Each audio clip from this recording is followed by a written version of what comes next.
All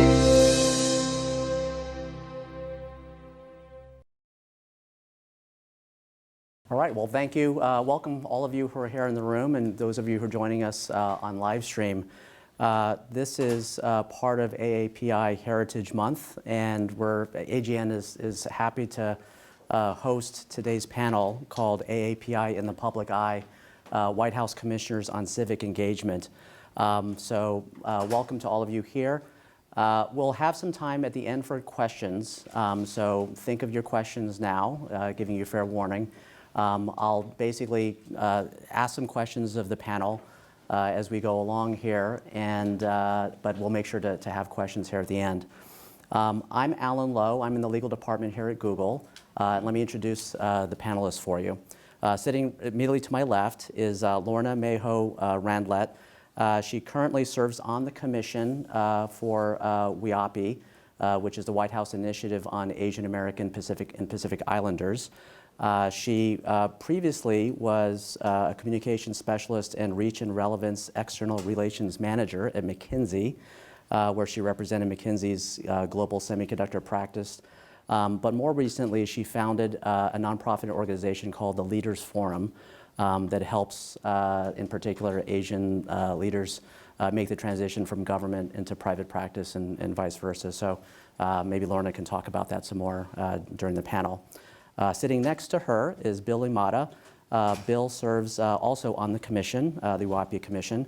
He's the founder, chairman, and chief connectivity officer for IW Group. You have to tell us what that means as well. IW Group is a minority-owned and operated advertising, marketing, and communications agency focusing on the growing multicultural markets. Sitting next to Bill is Kathy Ko-Chin.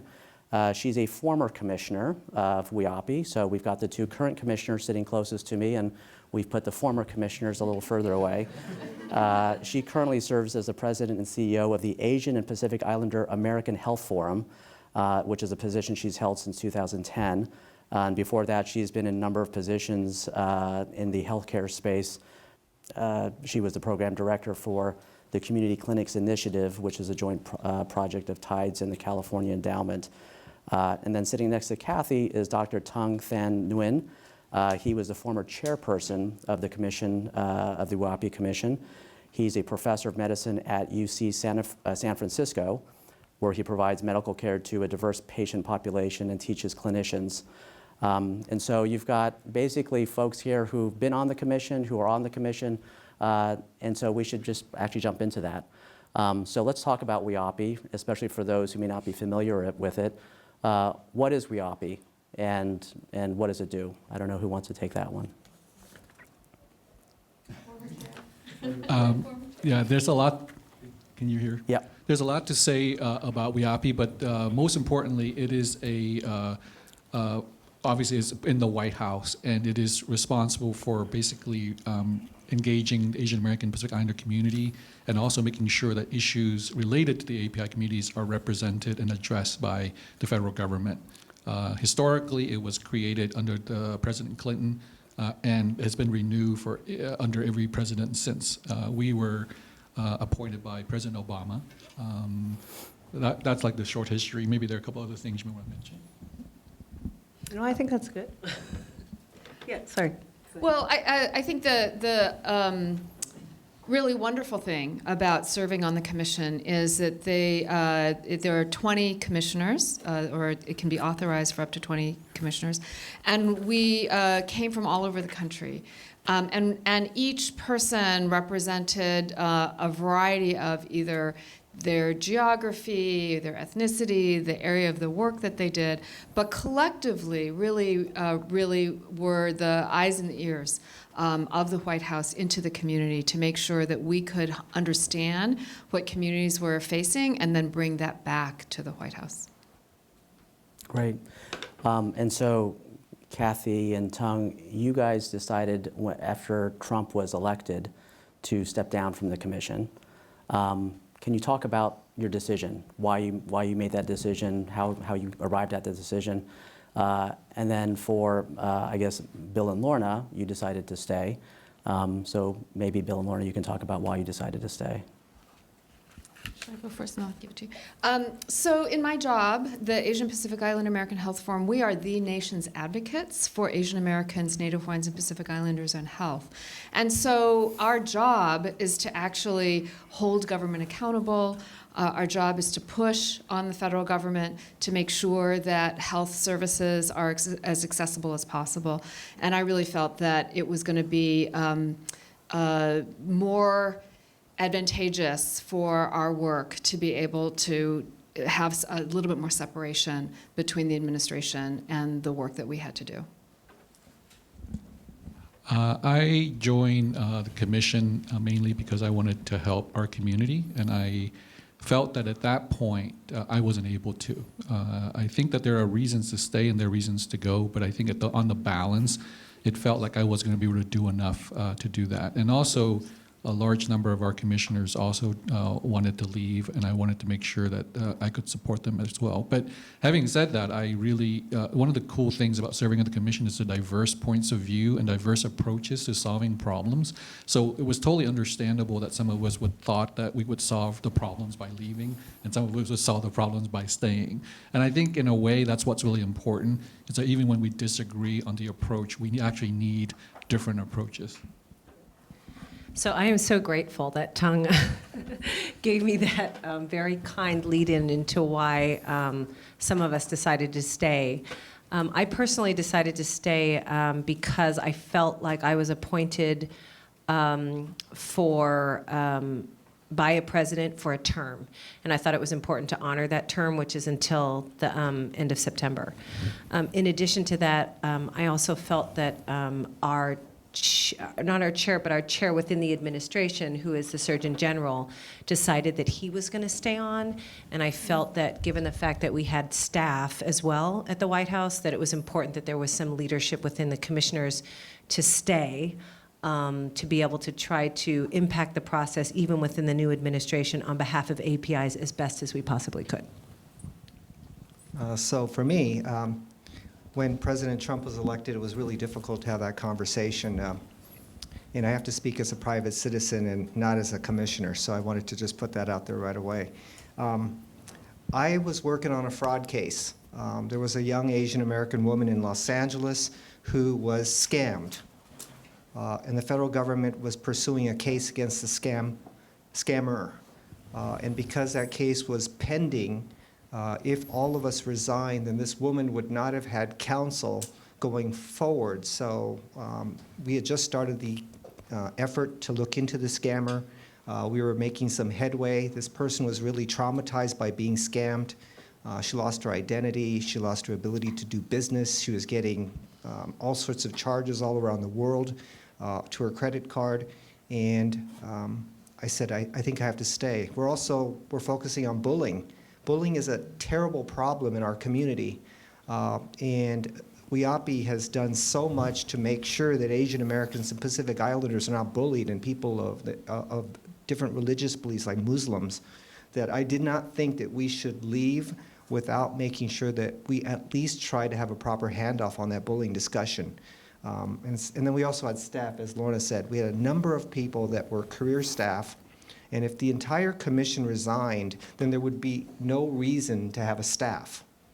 And so I felt some obligation to stay and hope that when the new administration came on board, that we would be able to at least save some of the great work that we had completed in WHIAAPI, including the anti-bullying work, including our work around DACA, the Affordable Care Act, as well as all the things that we were doing to help keep government accessible for Asian Americans and Pacific Islanders.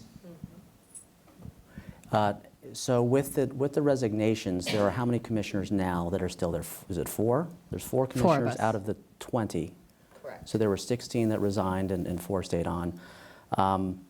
Looking backwards, what would you say were some of the proudest achievements that you've accomplished over the last couple of years? I would have to concur with Bill. He and I guess I should say that I have to speak on behalf of, as a private citizen as well, even though I suppose we can talk about that work. I think that the anti-bullying work was really important for us, because I think that one of the things that we share across cultures is like looking to the next generation and making the path easier or better for them.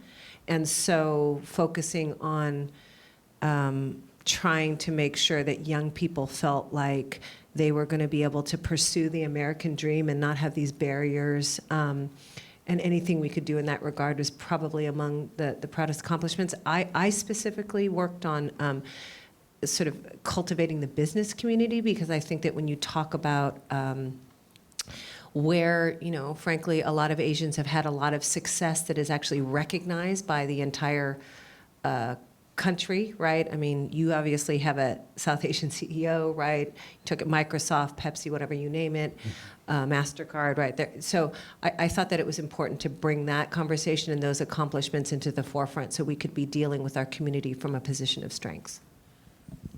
I don't want to take the thunder away from these two, so I'm going to focus on one that I think is amazing. Part of our job is to make sure that the federal government is accessible to Asian Americans and Pacific Islanders. And WHIAAPI and staff pulled together federal agencies from all around the country. I mean, from Alaska to Florida, from the island areas all the way up to Maine to, you know, California, and brought them together. Department of Labor, Department of Commerce, Department of Education, CIA, SBA, I mean, all these really important federal agencies, and got them to sit down together to find solutions for Asian Americans and Pacific Islanders to make sure that government is accessible and works for the people that they're supposed to work for. And so I thought that was one of the proudest achievements for WHIAAPI, is pulling together all these agencies and getting them to work together to solve problems in our community. One of the areas that I had worked on as a commissioner was DACA, and so I appreciate, Bill, that you raised that. The Deferred Action for Childhood Arrivals is for the Dreamers, right? So the young people who came as children that were undocumented, and President Obama had provided the DACA program.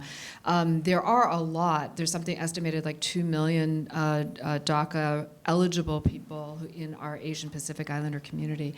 The enrollment has been a lot lower than in other communities, but I really felt that WHIAAPI and the commissioners played an important role in doing outreach and really trying to understand what were the barriers and challenges in our community, but also how to make sure that our communities knew that this opportunity was available. I have a lot to say, so I want to try to make it quick. So for number one, Affordable Care Act and enrollment of Asian Americans, both in terms of getting the act passed and in terms of engaging, and Kathy is too modest to talk about her work in getting Asian American Pacific Islander to sign up to get health care. So up to 2 million Asian American benefited. So we felt that was a huge win for our community. Disaggregated data. So we were everyone knows that Asian Americans and Pacific Islander on the outside look like it's one group, and on the inside, everyone knows that there's a lot of different groups. And each of those groups wants to see data about themselves. And federal government is probably the only agency that's actually going to be able to do that. So we fought very hard to get disaggregated data collected in any time when it's possible, and we can talk about how that's gone. We had some successes. We still have a long way to go. Regional connections. So not only did we convene all these great agencies in Washington, D.C. at the national level, we also knew that Asian Americans a lot of time can't go to Washington, D.C., but they needed to interact with the federal government where they lived. And so we were able to create these so-called regional networks where we linked Asian American communities to 6, 7, 8, 9, 10 different federal government agencies in their area so that they can actually address any local issues. I think those are probably the biggest thing. I have one other thing which I forgot, but I'll come back to it. Great. So let's pivot a little bit to away from WHIAAPI specifically and talk more generally about Asian relations here in the United States today.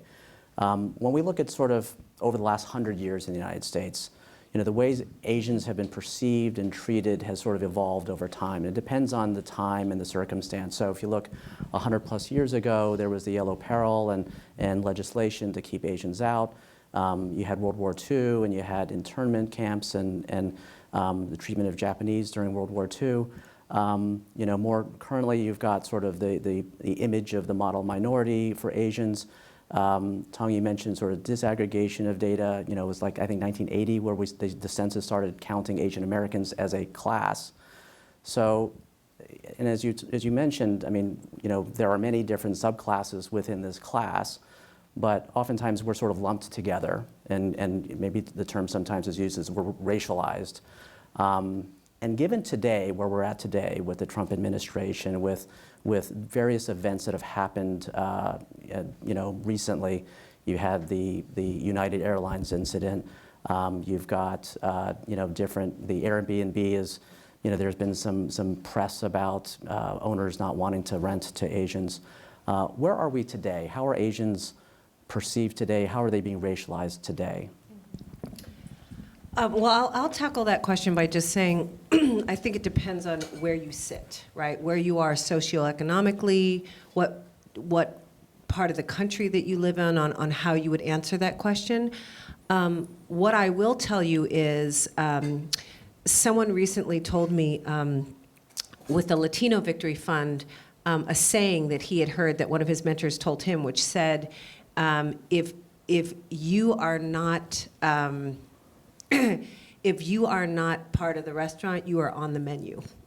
And that was his way of saying, regardless of where we sit in the country, unequivocally, the country looks at us in one category in terms of the federal government and how they fund programs and the like. And it behooves us to really try to, at some point, collaborate and work on that power together. Because, you know, frankly, in a lot of situations, including when you talk about the government in our country, at least as it relates to the political process, there are two things that really matter. It's money and it's votes. And unless we're bringing our money together, we're bringing our votes together, and this is just sort of my perspective, we are not going to get closer to actually achieving the power that I think Asian Americans deserve, rightfully so, as an economic engine in this country. So that's my perspective. I just want to say that there's a scholar over at Columbia University. Her name is Bishaka Desai. She used to lead the Asia Society here in the States, in New York. And she once said that being labeled a model minority makes us invisible.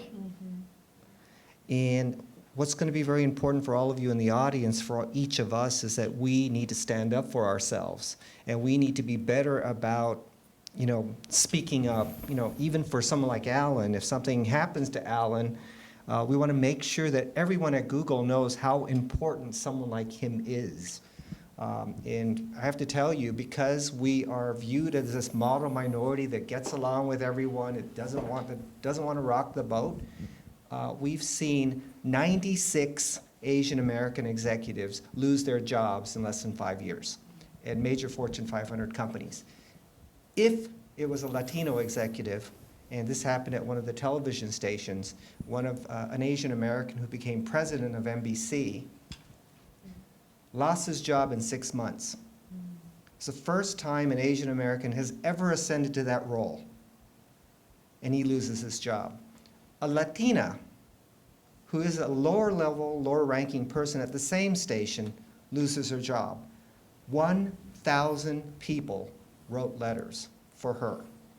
3 people wrote letters for Asian Americans. Now, going back to Airbnb, one place where Asian Americans excel, and I don't want to perpetuate too many myths and stereotypes, is that we are early adopters of online. So it just is safer for us to criticize Airbnb when that woman was denied housing in Big Bear, of all places, in Southern California.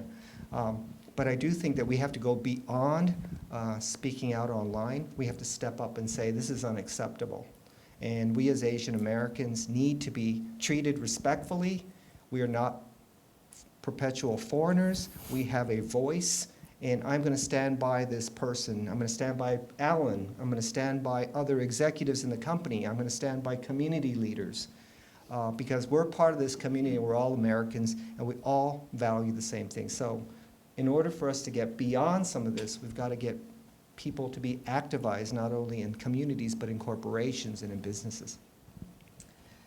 So you asked the question, Alan, about being racialized as a group. I heard that you heard from Buck G last week or a couple weeks ago. So Buck and I have a connection that both of us have been a former board chair of the Angel Island Immigration Station Foundation. And so that was where the Chinese Exclusion Act was enforced in the United States. And the Chinese Exclusion Act, so this was adopted in 1882, was the first racialized, racially focused exclusionary law by Congress. So really, if we think back over the last 100, 150 years, our identity as Asian Americans has always been racialized, and in fact has been connected to detention, deportation, more militarized enforcement of all kinds. So it's not something new to think about being racialized. In fact, that's been really our history, from excluding us from coming into the country and then how we're treated once we're in the country, or even citizens. The other thing that I think is really important about this tension, I think, at least I feel when I speak around the country, around this concept of aggregation versus disaggregation. So the importance of disaggregation is because that's the only way we're going to be able to identify the challenges and disparities that our communities experience, while at the same time, exactly what Lorna said about aggregating our power, whether it's buying power or political power, it is really critical. So we have to somehow transcend our individual ethnic identities or any challenges that we have with each other by specific ethnicities, recognizing that some folks from different countries, their countries may have been at war with each other for hundreds of years, right? So just because you come to the United States doesn't mean all of a sudden you can like hold hands with somebody who you've had border issues with, or border conflicts for hundreds of years. But the issue around economic power and political power requires us to transcend that. At the same time, when we think of disaggregated data, and I'll thank you, Tung, for your compliment, when it came time to do enrollment for the Affordable Care Act, we knew that in our community, because we're 1/3 limited English proficient, we were trying to figure out, well, how are we going to best enroll people? So at the health forum, we were able to take the data, which if you just collapsed everybody together, Asian Americans actually had the highest rates of insurance, meaning if you just looked at the lumped together data, it meant we didn't really have an uninsurance problem. But when we were able to literally look at it in this disaggregated fashion, Koreans actually had the highest rates of uninsurance at 23%, highest of anyone in the whole country. Then 18% Bangladeshi, 17% Pakistani. And so then we were able to really focus our enrollment efforts. And then APIs had the biggest enrollment rates. And now, after 4 rounds, we have the greatest coverage of any racial minority in the country. But it's only because we could really focus in on that and understand that it was there are differences by ethnicity. So I'm going to take a slightly different tact. So I'm going to talk a little bit about philosophy, a little bit about history, and a little bit about politics. So the idea that we get to define our own identity is a very American idea, right? You get to decide who you want to be, and whether or not you identify as even an Asian American is up to you, right? I mean, there are a lot of Asians walking out there who are saying, "I'm not Asian," and then if you choose to identify yourself as Vietnamese or Chinese or whatever. But what's happening in this country is if you're not paying attention, your identity is also defined by other people, right? I mean, how they treat you, right? So if you go back to the bamboo ceiling idea, for example, a lot of young people don't realize that their identity is defined by other people until they rise up in the ranks. And all of a sudden something happens to them and they're like, what happened? I thought I had total control over my destiny and now I'm not, right? Is it your name? Is it your way you talk? Is it the way they expect you, how they expect you to act? Right? The thing about the history that's happening right now is you can't run away from that anymore. The way this country is right now, you have to be kind of not paying attention to think that your identity doesn't matter to other people. People are being killed because they're Asian. They're brown Asian engineers. I mean, people like a lot of you just got killed in Kansas or in other places. There was actually a rash of killings. There's a South Asian doctor who was killed, I think, in Michigan. These things are real. It doesn't matter what you think, it's what other people think as well. So I mean, I just wanted to at least reflect that But historically, that is actually not new, right? So that's the other important thing to remember is this is not something that happened with the Trump administration. If anything, the Trump administration just allow it to be much more explicit. It's always been there. How many of you here actually are either immigrants or parents were immigrants?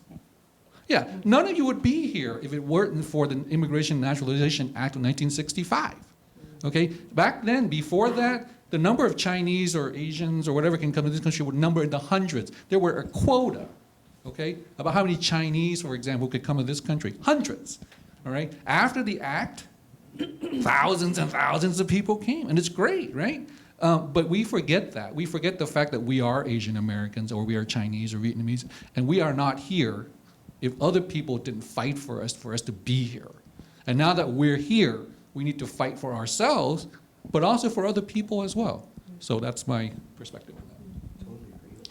Tung, can I add one quick thing? And I'm so grateful that I saw part of the Chinese Exclusion Act movie that's coming up on PBS. So please look out for that when it happens at an event that Bill had in Washington, D.C. But I will tell you that even currently, when you look at some immigration reforms, quote unquote, that the administration currently is looking to put forth, there are pieces in it like the exclusion of family members coming over.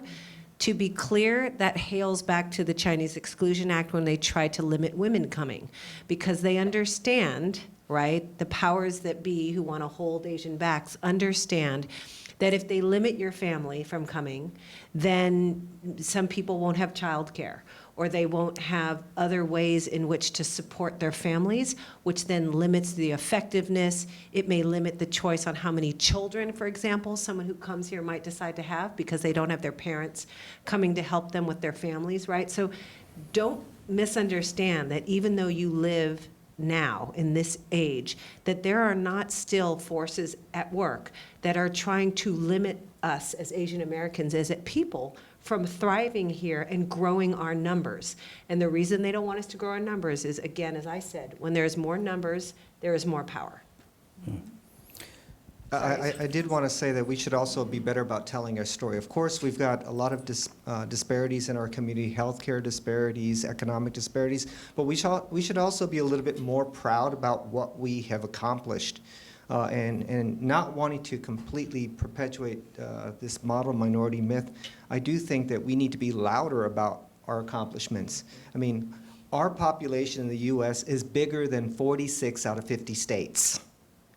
We are helping to create and fuel brand new jobs.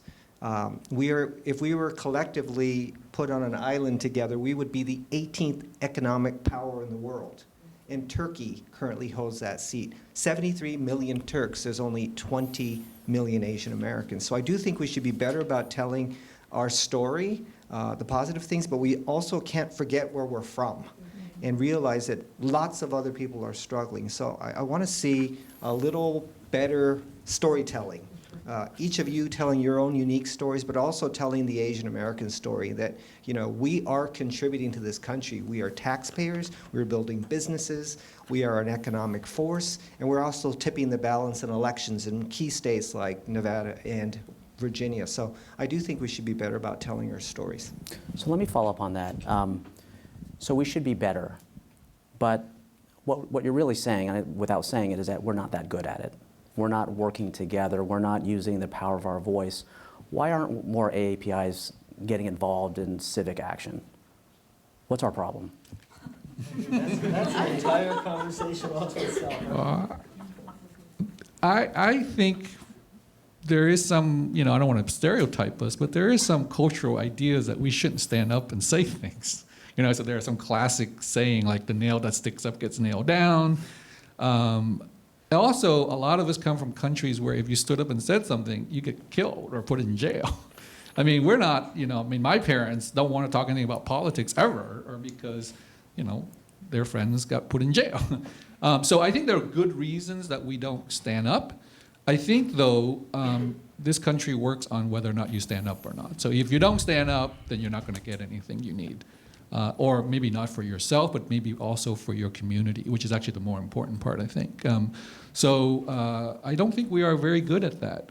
there are a lot of divisions. You know, within, say, the Vietnamese community, for example, there are lots of political divisions. So even to stand up to speak up in that community is difficult. And then there are division within AAPIs, right? So Chinese versus Vietnamese, for example, would be one idea, or South Asian, Pakistani and Asian, India, for example. So there's a lot of fault lines that we need to understand how to navigate before we can even talk about it.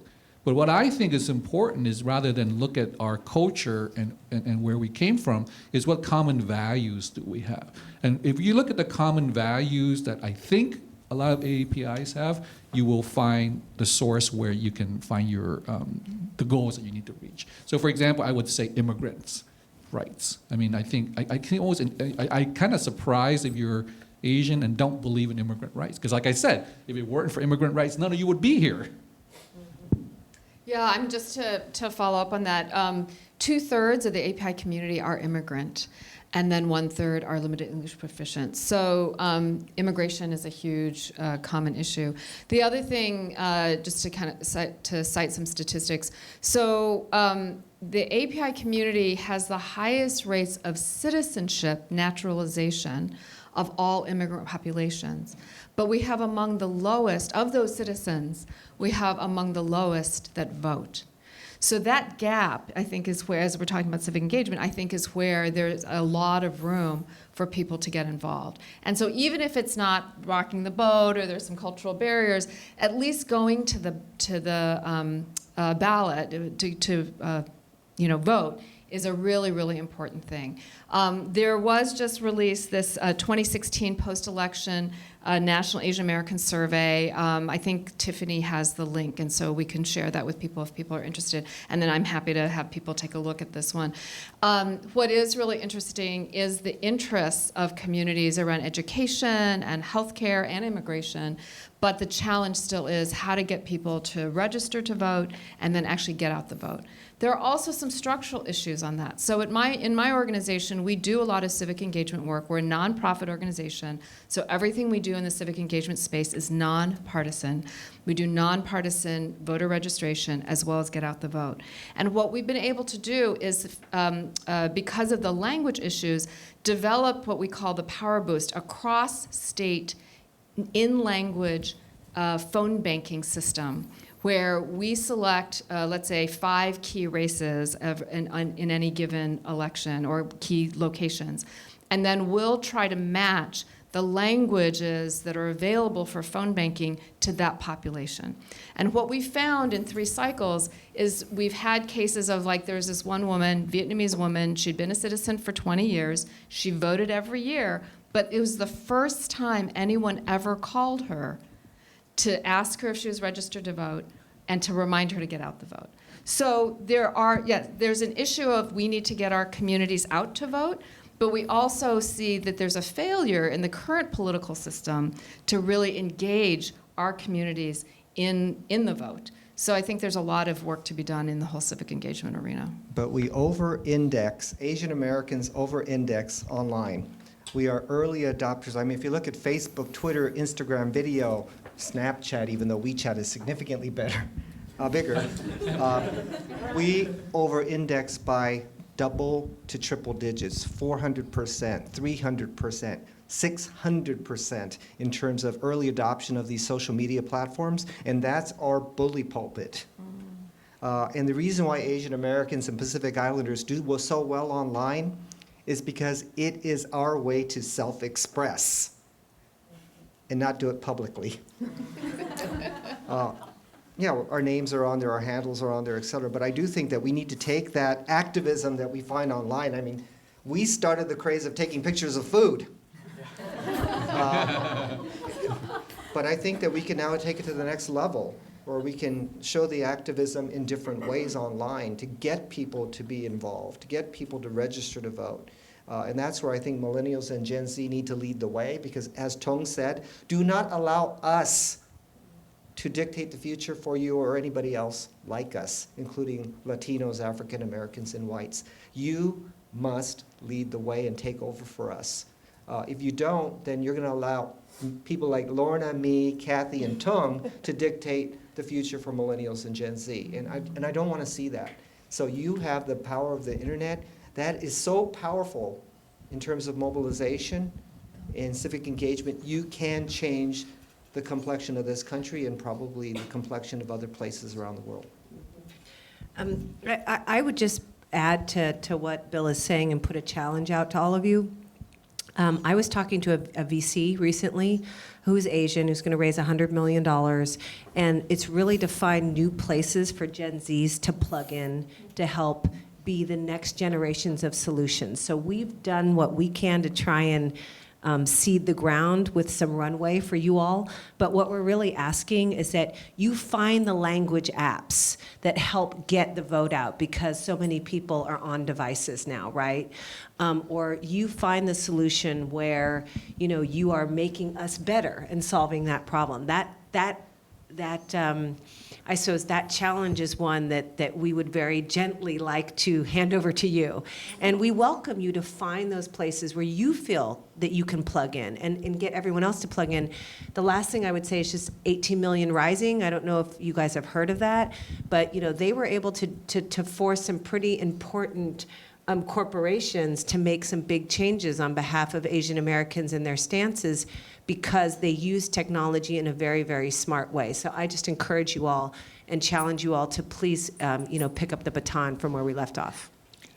Can I just, I want to speak for my generation. So even though we're going to rely on you to do this new thing, some of us can still do things. And we should work together. I think the diversity of experiences and skills, I just want to give an example, which is after I resigned from the commission, we decided to build a brand new organization for Vietnamese American in progressive causes. So we call it Pivot, the Progressive Vietnamese American Organization.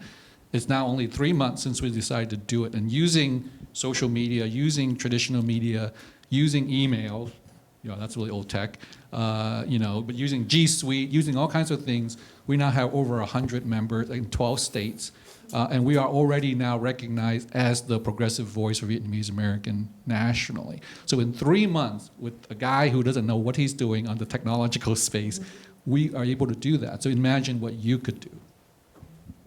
So a number of you talked about getting out the vote, and one thing we are starting to see is more Asian American Pacific Islanders getting into public service and elected office. But still, there's not that many. So what do you guys see as the main barriers for how we get more AAPIs in public service and in elected office? I suppose that one of the things that at least I'm working on with my work, my nonprofit, the Leaders Forum, is to focus and challenge this idea that Asians are not leaders, because I think that that's completely untrue. So I think that when you change the mindset of saying that every Asian can be a leader in whatever it is that they choose, it will come to pass that they will look for leadership opportunities. I think it also matters the ecosystem that we build to support those leaders. So some of the work that I think that I and everybody on this panel are doing is to try to make sure that when someone decides that they are going to lead, that they know that they have people that have their back, and that's incredibly important. So that's what I would say. I have a funny story, but I won't tell the whole story. But a very, very, very prominent executive at one of your competitors, who I got a meeting with, a 30-minute meeting with, and it took a long time to get the meeting. As soon as I got to his office, the first thing out of his mouth is, "Why are Asian people so cheap?" And I said, "What?" I mean, this is an executive of a major company, and I went, "Wow, where did that come from?" And he said, "Why do Asian Americans hold so tightly to their money?" And I think that's kind of true in some respects, is that we have a lot of very wealthy Asian Americans that can give generously to political causes, and then and I'll see them at an event and they'll say, "Bill, I gave money to the political cause." And I said, "How much did you give?" $50. Oh my God. And I said, $50, wow. And I said, considering the Jewish community gives about $50,000 per person, and he goes, "That's a lot of money." So I do think that one of the things that we're not good at is, because we're not as political in our country, and I don't want to paint that broad picture, but I find that a lot of my peers in the business community are not used to giving more than $100 at a time. And if we're going to elect more people, then we've got to open our pocketbook a little bit more. So I think that's one big reason. When I see the Jewish American community, again, don't want to perpetuate too many stereotypes, but I went to an event and they said, we need to raise $500,000. And I went, wow, that's going to be hard to do. And everybody started pulling out their checkbooks. I said, you guys are writing checks now? And they said, Bill, if we don't do it now, we're not going to be able to raise $500,000. And I went, it's unbelievable. Raised $500,000 in less than 15 minutes. In our community, 100 people will be in the room, and I'll raise $5,000. So I do think that we need to be better about opening our pocketbooks and supporting campaigns. Right. Kathy? There are a lot of bright spots happening all across the country. In Congress, we've moved from 13 members to 18 members who are API, including now 3, count them 3, Asian American women in the Senate, which is huge thing. The other thing that's a real bright spot is local and state-based electeds. So one person I'm really excited to meet is Sam Park in Georgia. So he's a young, gay, Christian Korean who has just been elected to the Georgia State Assembly. Our organization is trying to reach out to him and get to know him. Just that profile alone, it just sounds really interesting to get to know him. There's also a city councilwoman in Boston, a new state legislator in Illinois. So a lot of local and state-based legislators and electeds. And what we see, there is an Asian Pacific American Institute for Congressional Studies, and they help people who are thinking about running for office learn the ropes and learn what it takes. And they have seen a 3-fold increase in interest just in this last year. So that's really, really exciting too. So I think that this idea of really cultivating people to think about being leaders is really important. And even if you just don't decide to run, but just to learn more, more about the political process, and as Bill says, to really support people who are deciding to take that leadership role is really important. I want to second the positivity. Again, there's a saying that you shouldn't waste a good crisis. This is a crisis in our country, and if you don't do something, you'll waste it. In other words, there are so many people now who are jazzed up about the political action system. It's like never before. All these people who said, I don't care about politics, it doesn't make any difference. All of a sudden they realize, oh no, it does. When it really changes, it really makes a huge difference, right? So I know so many people who are planning to run or who are going to run for office in every single level.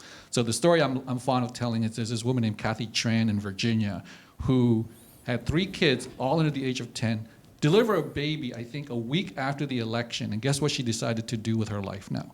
She's running for state legislature in Virginia. She says, I have this baby, and I have these 4 kids, and I'm thinking about their future. And if I sit on the sideline, their future could be a lot worse than mine. And she said, and she campaigns with 2 kids, a baby on her arm and a toddler in tow. And I said, I'm very fond of saying, I said, a lot of politicians kiss babies. She brings her own baby, all right? So if someone like that can do that, then if you want to, you could do it too. And if someone else out there wants to, they can do it too. I'll make a pitch for the other organization I've been trying to start, or have started, is we need money, right? So you can't run for office these days without money. And we need a way to channel the money to the candidates that we support. So we created a super PAC called the AAPI Victory Fund, Progressive Asians. I mean, it's very partisan, it's very clear. We're not one party or the other, but we support progressive ideas. I had some materials back there in case you're interested.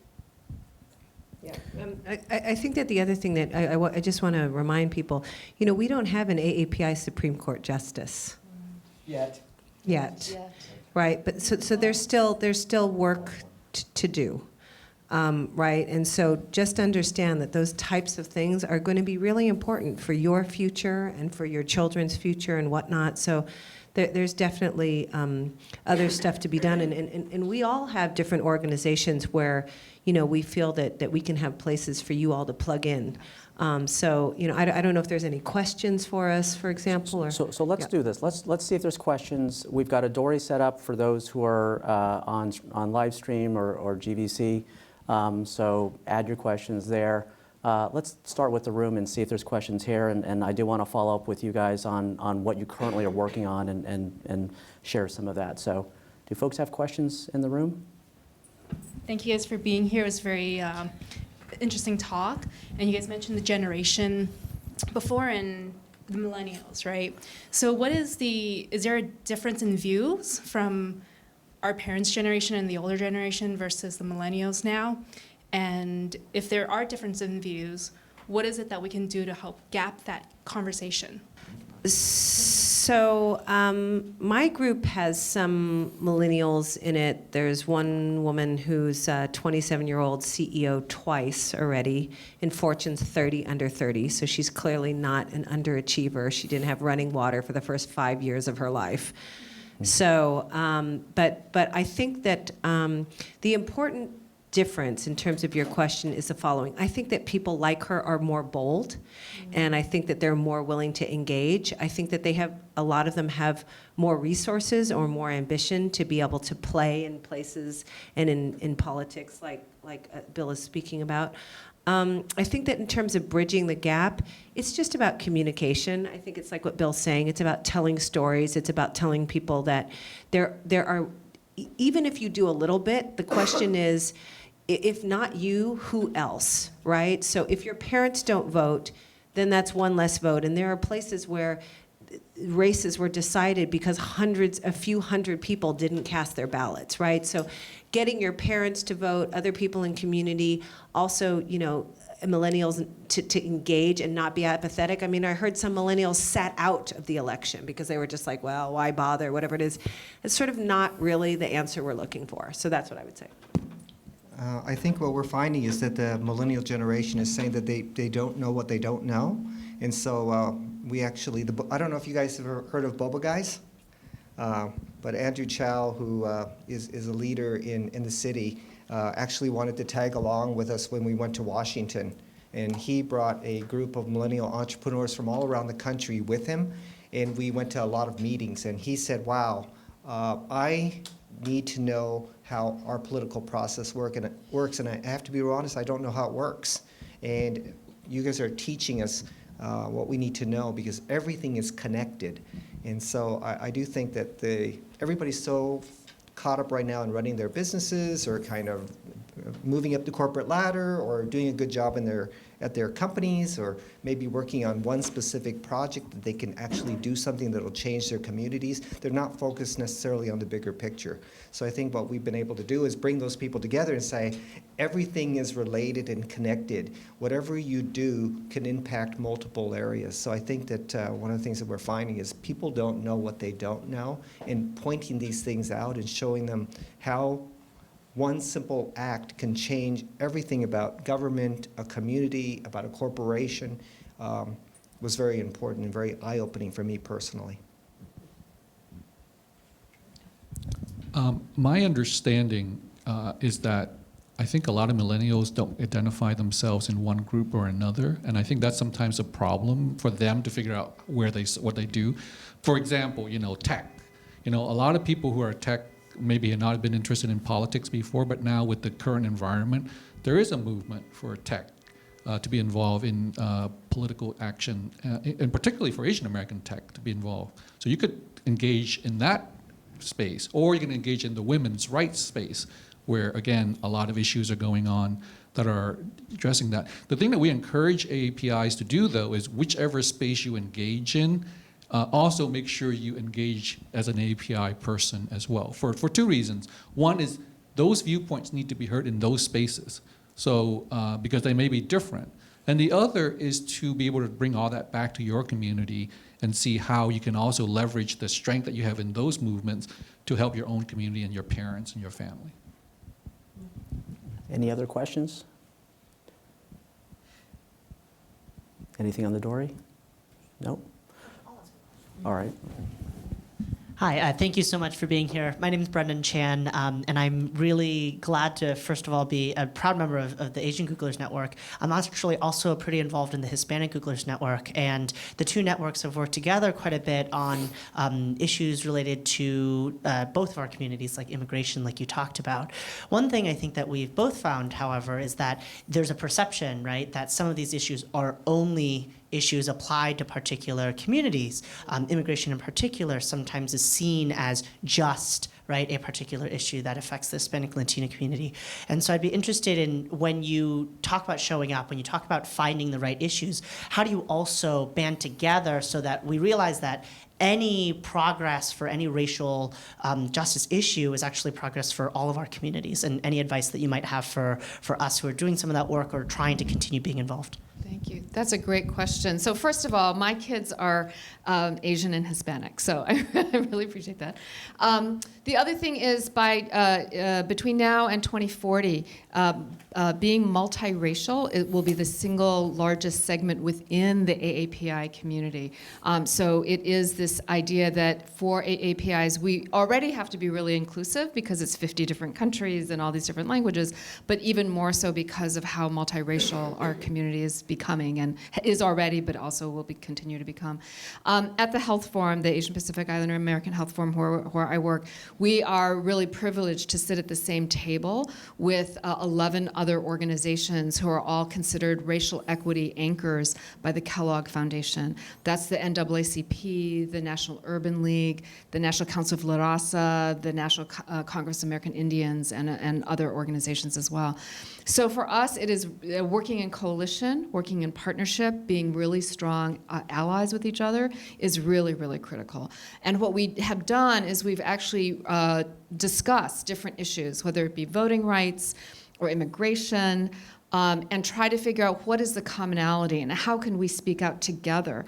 So for example, on the 10th anniversary of 9/11, we came together and wrote a prayer, a non-denominational prayer, but about peace and about working together. And fortunately, the Kellogg Foundation was able to take a full-page ad in the New York Times magazine, New York Times newspaper for that. We've also responded to the massacres in where was that, in Wisconsin, with South Asians, as well as with Ferguson. So all of those intersectional and cross-racial work is really, really important. Because as you said, things like immigration don't just affect Latinos, it also affects our communities in a really significant way. The school-to-prison pipeline, I think people have heard about that. Well, in the Southeast Asian community, it's a school-to-prison-to-deportation pipeline. And we also see that in the Hispanic community. So there are specific, for any given issue that our nation is facing, there is a specific slice for APIs, but we also have to realize that to find the right solutions and to have the right advocacy solutions, we have to do it in coalition with each other. Absolutely. I totally agree with the intersectionality comment, Brendan. I mean, we have something in common with every single Googler group here. The LGBT community also faces immigration challenges, separation of families. You know, if you immigrate here, you have to go through a different process if you're gay or lesbian. African Americans, some of the fastest growing communities in our country are black communities, coming from not only the Caribbean, but from Africa. So I do think that there's a lot of intersectionality, and it's important for all of us to find that. And that's what we're doing, I think, in the Asian American community. You know, the Japanese community reaching out to the Muslim community, because we were interned. And there was racial profiling around the Chinese Exclusion Act, as there was for Japanese being interned in World War II. So the Japanese community reached out to the Muslim community and said, we know what it's like to be pigeonholed and pegged as outsiders, so we're going to help you. So I do think that if we find those intersections, it's going to be a lot easier to focus on the things that make us unique and different later. Maybe as a final question here, just given time, each of you can just talk about just what are you focused on right now? What's your main priority in a minute or less? Sure. Okay, minute or less. All right. So I started a nonprofit actually as an inspiration for what Bill talked about, which is how many executives that we're losing, because I think that it's a shame when you get those leaders to the top and they've worked their entire lives, their ability to be able to help other people up is obviously not there anymore if they're not there anymore. So we are Leaders Forum, all one word, .org, and I focus on making sure that we protect those leaders, that we develop them, that we give them an education about what public service is. And I would just say, in closing, to add to your point, just make sure that you're forming bonds with leaders that are of other races, because you can get a lot done, right, when you're in those leadership positions, and it's those relationships that actually make a difference. You know, having a Rooney Rule for, like they have in the NFL, for all executives, and making sure that they interview someone of every ethnic group in the top C-suite would be something that would be really beneficial to all of us in America. Google's been very supportive of me on this. So I started the National Millennial Community, and now we're starting the Gen Z Council. And that group has gone from 6 universities to over 30. And we're now expanding overseas as well. And that group is to create conversation. So it includes Republicans that voted for Trump, to progressives that voted for Bernie, to people that didn't vote at all. And it's all about sitting down and having conversations that make us unique. And so the proudest moment in the group was when a Muslim woman from Denver, who said she voted for Bernie, got into a huge argument with a woman from Eastern Oregon who voted for Trump. And they argued in the bus for like 20 minutes straight. And then afterwards, they said, the woman that voted for Trump said, "I've never met a Muslim before." And she said, "Well, I'm that person." And then the woman that was Muslim said, "I never met a person that was from a town of 50 people in the country." And the two of them sat together and had a conversation, and they're now best friends. So my movement is to have civil discourse to try to find out how we can find ways to work together. At the Health Forum for the last 8 years, we've been working on the Affordable Care Act, and and there's a handout too. This is a map of where we've worked in 23 states to help 1 million people enroll in the Affordable Care Act health insurance expansions, and we did it in 56 languages. So as you can imagine, then defending the Affordable Care Act has been a big fight for us since January 3rd, when Congress went back into session. If it's something that you care about, this is an opportunity for you to engage. I'm not telling you what to say to your member of Congress, but I can also send you a link with a phone number that will connect you to your member of Congress, and you can let them know how you feel about health insurance. There is, just yesterday, the Congressional Budget Office did release the analysis that said the current bill in Congress will see 23 million people lose their health insurance coverage, and of those, 2 million will be Asian Americans and Native Hawaiians and Pacific Islanders. So it is a really critical issue, even if it doesn't affect us individually, especially if you have health insurance through your employer, but it really does affect millions of people across the country. So in my day job, I do research on Asian American health, so I'm going to continue to do that, which is really generating data and interventions to improve the health of our communities. But I've decided not too long ago that I have to take the gloves off, and I want to be completely partisan. I do not feel actually that I can work in the space where I'm nonpartisan when the political situation is such that it oppresses me, my community, and all the people I care about. And so I've already mentioned the 501c4 that we started with Pivot, called Progressive Vietnamese American Organization. So if you're Vietnamese or fellow travelers, talk to me about that. And we also are very engaged in super political activity through the Super PAC with the AAPI Victory Fund. So again, we're trying to identify progressive candidates and support them. Thanks to AGN for arranging this panel, in particular to Tiffany Sue and to Maggie Huang. But a big thank you to the panelists for spending the time, for sharing the views, and for helping to inspire us here at Google. So thank you very much for coming. Thank you. Thank you.